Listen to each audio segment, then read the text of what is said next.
ಇನ್ನು ದೆಹಲಿಯಲ್ಲಿ ಸತೀಶ್ ಜಾರಕಿಹೊಳಿ ಎಚ್ಡಿಕೆ ಭೇಟಿಯ ಕುರಿತಾಗಿ ಯಾರನ್ನ ಭೇಟಿ ಮಾಡಬೇಡಿ ಅಂತ ಹೇಳಕ್ಕಾಗಲ್ಲ.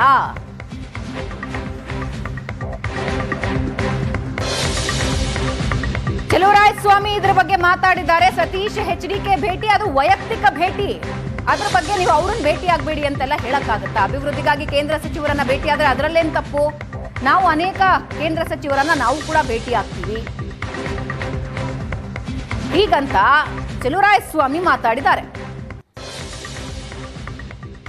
ಯಾವ ಮಂತ್ರಿ ಆಗಲಿ ಯಾವ ಶಾಸಕರಾಗಲಿ ಯಾರನ್ನೂ ಭೇಟಿ ಮಾಡಿಬಿಡಿ ಅಂತ ಹೇಳೋಕ್ಕಾಗಲ್ಲ. ಯಾರು ವೈಯಕ್ತಿಕವಾದಂಥ ಭೇಟಿ ಆಗುತ್ತೆ.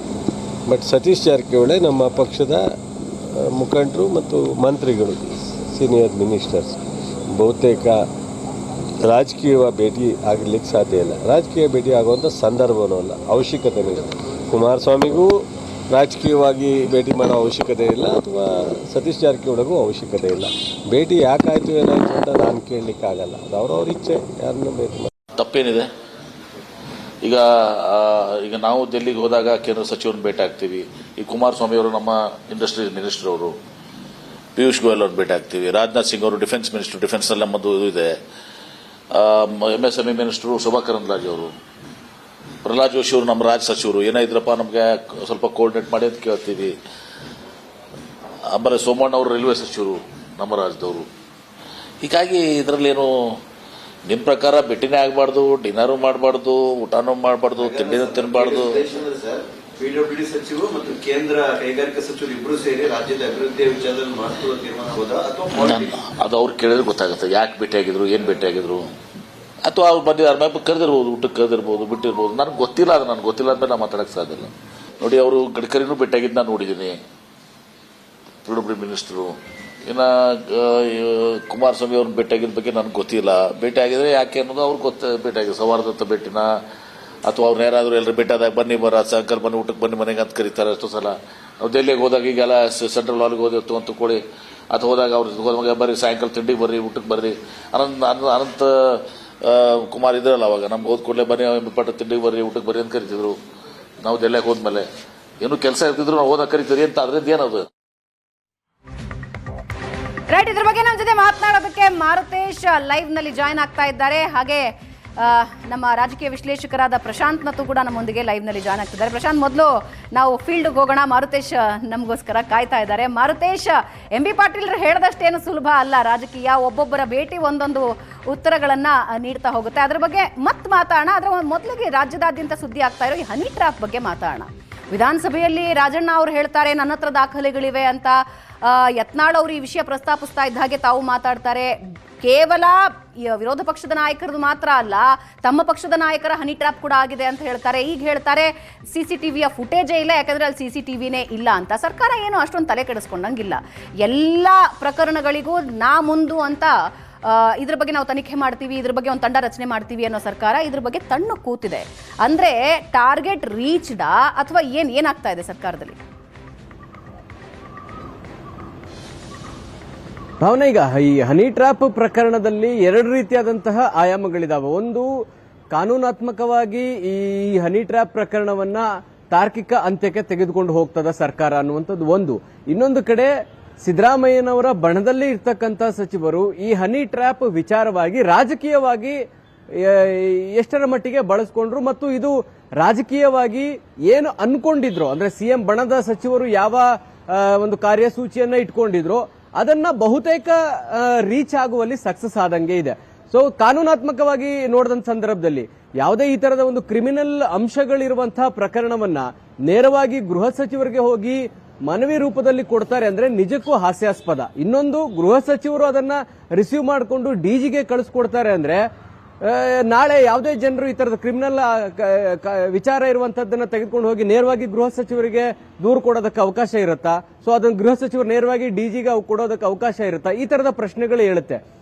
ಸರ್ಕಾರಕ್ಕೆ ಈ ಪ್ರಕರಣ ಪೊಲೀಸ್ ಸ್ಟೇಷನ್ಗೆ ಹೋಗಿ FIR ಆಗಿ ಆನಂತರ ತನಿಖೆ ಆಗುವಂತಹ ಪ್ರೋಸೆಸ್ ಬೇಕಿಲ್ಲ ಅನ್ನೋದ್ರ ಸ್ಪಷ್ಟ ಸೂಚನೆ ನಿನ್ನೆ ನಮಗೆ ಸಿಕ್ಕಾಗಿದೆ. ಯಾಕಂದ್ರೆ ರಾಜಣ್ಣ ಅವರು ಕೇವಲ ಮನವಿ ಕೊಟ್ಟಿದ್ದಾರೆ, ಗೃಹ ಸಚಿವರು ಈ ಮನವಿನ ಇಟ್ಕೊಂಡು ನಾವು ಏನ್ ತೀರ್ಮಾನ ಮಾಡಬೇಕು ಮಾಡ್ತೀವಿ, ಸಿಎಂ ಜೊತೆಗೆ ಚರ್ಚೆ ಮಾಡ್ತೀವಿ ಅಂದ್ರು ನಿನ್ನೆ ಸಿಎಂ ಕೂಡ ಭೇಟಿಯಾದ್ರು. ಆಮೇಲೆ ಅದು ಈಗ ಡಿಜಿಗೆ ರವಾನೆಯಾಗಿದೆ. ಡಿಜಿ ಅವರು ಈಗ ಒಂದು ಉದಾಹರಣೆಯಾಗಿ ತಗೋಣ. ಈ ವಿನಯ್ ಮತ್ತೆ ರಜತ್ ಪ್ರಕರಣ ಏನಿದೆಯಲ್ಲ, ಪೊಲೀಸರು ತೆಗೆದುಕೊಂಡ ಕ್ರಮ ರ್ಯಾಪಿಡ್ ಆಗಿ ಕ್ರಮ ತೆಗೆದುಕೊಂಡ್ರು. ಈ ಹಿಂದೆ ಜಾರಕಿಹೊಳಿ ಪ್ರಕರಣದಲ್ಲೂ ಕೂಡ ಸರ್ಕಾರ ಪೊಲೀಸ್ ಇಲಾಖೆ ತೆಗೆದುಕೊಂಡ ಕ್ರಮನ ನಾವು ನೋಡಿದೀವಿ. ಅವರದ್ದೇ ಸರ್ಕಾರದ ಅವರದ್ದೇ ಸಚಿವರು ವಿಧಾನಸಭೆಯಲ್ಲಿ ನಿಂತು ಮಾತಾಡ್ತಾರೆ, ಟ್ರ್ಯಾಪ್ ಆಗ್ತಾ ಇದೆ, ಕೇವಲ ವಿಪಕ್ಷಗಳದ್ದಲ್ಲ ನಮ್ಮ ಪಕ್ಷದ್ದು ಕೂಡ, ನಮ್ಮ ಪಕ್ಷದ ಶಾಸಕರು, ನಮ್ಮ ಪಕ್ಷದ ನಾಯಕರು ಅಂತ ವಿಧಾನಸಭೆಯ ಅಂಗಳದಲ್ಲಿ ನಿಂತ್ಕೊಂಡು ಮಾತಾಡೋದು, ಎಲ್ಲೋ ಒಂದು ಹೇಳಿಕೆ ಕೊಟ್ಟರು, ಎಲ್ಲೋ ಪ್ರೆಸ್ ಮೀಟ್ ಅಲ್ಲಿ ಮಾತಾಡಿದ್ರು ಅನ್ನೋದಲ್ಲ. ಅದರ ಬಗ್ಗೆ ಸೊಲ್ಲೆತ್ತಾ ಇಲ್ಲ, ಯಾರು ಮಾತಾಡೋದಕ್ಕೆ ರೆಡಿ ಇಲ್ಲ. ತನಿಖೆ ಏನು, ತನಿಖೆ ಬೇಡ, FIR ಯಾವ್ದ್ರ ಬಗ್ಗೆನೂ ಮಾತಾಡೋಕೆ ರೆಡಿ ಇಲ್ಲ. ಭಾವನ, ಈಗ ಇಡೀ ಹನಿ ಟ್ರ್ಯಾಪ್ ಪ್ರಕರಣದಲ್ಲಿ ಸ್ವಪಕ್ಷದವರು ಇದ್ದಾರೆ ಅನ್ನೋದು ಸ್ಪಷ್ಟ. ಸ್ವಪಕ್ಷದವರು ಇರುವ ಕಾರಣಕ್ಕಾಗಿ ಇಷ್ಟೊಂದು ಹೈಡ್ರಾಮಾ ಎಲ್ಲ ನಡೀತಾ ಇದೆ. ಇದೇ ಈ ಹನಿ ಟ್ರ್ಯಾಪ್ ಪ್ರಕರಣದಲ್ಲಿ ವಿಪಕ್ಷದವರು ಯಾರಾದರೂ ಭಾಗಿಯಾಗಿದ್ರೆ ಇಷ್ಟೊತ್ತಿಗೆ ಒಂದು SIT ರಚನೆ ಆಗ್ತಾ ಇತ್ತು, ದಾಖಲೆಗಳ ಸಂಗ್ರಹ ನಡೀತಾ ಇತ್ತು, ಯಾರು ಇದರಲ್ಲಿ ಇದ್ದಾರೆ ಅನ್ನುವಂಥದ್ರ ಅವರ ಹೆಸರು ಸಹಿತ FIR ದಾಖಲಾಗ್ತಿತ್ತು, ಅವ್ರನ್ನ ಬಂಧಿಸಿ ವಿಚಾರಣೆಗೂ ಕೂಡ ಒಳಪಡಿಸ್ತಾ ಇತ್ತು. ಈ ಎಲ್ಲಾ ಬೆಳವಣಿಗೆಗಳು ಈ 6 ದಿನದಲ್ಲೇ ಬಹುಶಃ ನಡೆದಿರ್ತಿತ್ತೋ ಏನೋ. ಆದ್ರೆ ಸ್ವಪಕ್ಷದವರು ಈ ಹನಿ ಟ್ರ್ಯಾಪ್ ಪ್ರಕರಣದಲ್ಲಿ ಇದ್ದಾರೆ ಅನ್ನೋದು ಸ್ಪಷ್ಟವಾಗಿ ಗೊತ್ತಾಗ್ತಾ ಇದೆ. ಸೊ ಆ ಕಾರಣಕ್ಕಾಗಿ ಸರ್ಕಾರ ಈ ಹನಿ ಟ್ರ್ಯಾಪ್ ಪ್ರಕರಣದಲ್ಲಿ ಕಾನೂನಾತ್ಮಕವಾದಂತ ತನಿಖೆಗೆ ಇಳಿದ್ರೆ ಕಾಂಗ್ರೆಸ್ನ ಒಳಜಗಳ ಬೀದಿಗೆ ಬರುತ್ತೆ. ಅದರ ಪರಿಣಾಮ ಕಾಂಗ್ರೆಸ್ಗೆ ಒಂದು ದೊಡ್ಡ ಮಟ್ಟದ ಡ್ಯಾಮೇಜ್ ಅನ್ನು ಉಂಟು ಮಾಡುತ್ತೆ. ಬಣಗಳ ನಡುವಿನ ಜಟಾಪಟಿ ಬೀದಿಗೆ ಬಂದು ನಿಲ್ಲುತ್ತೆ ಅನ್ನುವಂಥದ್ದು ಸ್ಪಷ್ಟವಾಗಿ ಕಾಂಗ್ರೆಸ್ನ ಹೈಕಮಾಂಡ್ಗೆ ಗೊತ್ತಿದೆ. ಸೊ ಆ ಕಾರಣಕ್ಕಾಗಿ ಇದು ಬಹಿರಂಗವಾಗಿ ಬೀದಿ ಜಗಳ ಆಗೋದು ಬೇಡ, ಇದನ್ನ ಇಲ್ಲಿಗೆ ಇತ್ಯರ್ಥ ಮಾಡೋಣ ಅನ್ನುವಂತ ಸೂಚನೆ ಮಲ್ಲಿಕಾರ್ಜುನ ಖರ್ಗೆ ಅವರು ಸಿದ್ದರಾಮಯ್ಯ ಅವರನ್ನ ಭೇಟಿಯಾದ ಸಂದರ್ಭದಲ್ಲಿ ತಮ್ಮ ಅಭಿಪ್ರಾಯವನ್ನು ವ್ಯಕ್ತಪಡಿಸಿದ್ರು. ಜೊತೆಗೆ ಸತೀಶ್ ಜಾರಕಿಹೊಳಿ ವೇಣುಗೋಪಾಲ್ ಅವರನ್ನ ಭೇಟಿಯಾದಾಗ್ಲೂ ಕೂಡ ಇದೇ ಅಭಿಪ್ರಾಯವನ್ನು ವ್ಯಕ್ತಪಡಿಸಿದ್ದಾರೆ. ಅಂದ್ರೆ ರಾಜಣ್ಣ ಅವರು ಏಕಾಏಕಿ ಸದನದಲ್ಲಿ ಪ್ರಸ್ತಾಪ ಮಾಡಬಾರ್ದಾಗಿತ್ತು, ಇಷ್ಟೊಂದು ಬಹಿರಂಗವಾಗಿ ಇಷ್ಟೊಂದು ರಾಡಿ ಆಗುವಂತ ಅವಶ್ಯಕತೆ ಇರಲಿಲ್ಲ, ಇದರಿಂದ ಆಗಿರ್ತಕ್ಕಂಥದ್ದು ಸರ್ಕಾರಕ್ಕೆ ಡ್ಯಾಮೇಜ್ ಅನ್ನುವಂತ ಅಭಿಪ್ರಾಯವನ್ನು ವ್ಯಕ್ತಪಡಿಸಿದ್ದಾರೆ. ಸರ್ಕಾರ ಇದನ್ನ ಕಾನೂನಾತ್ಮಕವಾಗಿ ತೆಗೆದುಕೊಂಡು ಹೋಗೋದಕ್ಕೆ ಇಷ್ಟ ಇಲ್ಲ. ಆದ್ರೆ ರಾಜಕೀಯವಾಗಿ ಸಿದ್ದರಾಮಯ್ಯ ಆಪ್ತ ಬಣದಲ್ಲಿರ್ತಕ್ಕಂಥ ಸಚಿವರು ಈ ವಿಚಾರದಲ್ಲಿ ಯಾರು ಇದ್ದಾರೆ ಅನ್ನೋದನ್ನ ನೇರವಾಗಿ ಹೆಸರು ಹೇಳದೇ ಇದ್ರೂ ಕೂಡ ಪರೋಕ್ಷವಾಗಿ ಅವರು ಇದ್ದಾರೆ ಅನ್ನುವಂತ ಹಿಂಟ್ ಕೊಡೋದು, ಜೊತೆಗೆ ಸಾರ್ವಜನಿಕ ವಲಯದಲ್ಲೂ ಆ ರೀತಿಯಾದಂತಹ ಚರ್ಚೆ ಶುರು ಮಾಡೋದ್ರಲ್ಲಿ ಸಕ್ಸಸ್ ಆಗಿದ್ದಾರೆ. ಜೊತೆಗೆ ಹೈಕಮಾಂಡ್ ಕೂಡ ದೂರು ಕೊಡುವಂತ ಸಂದರ್ಭದಲ್ಲಿ ಇದರ ಹಿಂದೆ ಯಾರಿದ್ದಾರೆ ಅನ್ನುವಂತ ಹೆಸರು ಸಹಿತ ದೂರು ಕೊಟ್ಟಿದ್ದಾರೆ.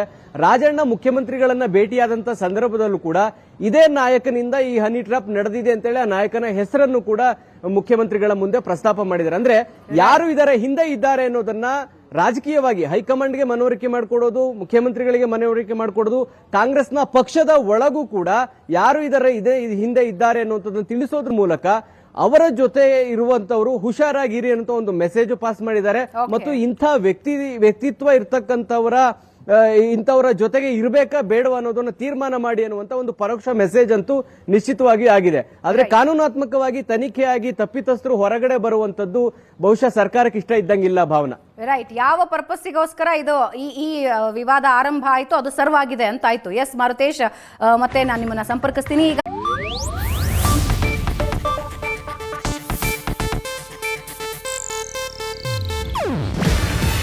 ಇದು ಏಷ್ಯಾನೆಟ್ ನ್ಯೂಸ್ ನೆಟ್ವರ್ಕ್ ಪ್ರಸ್ತುತಿ.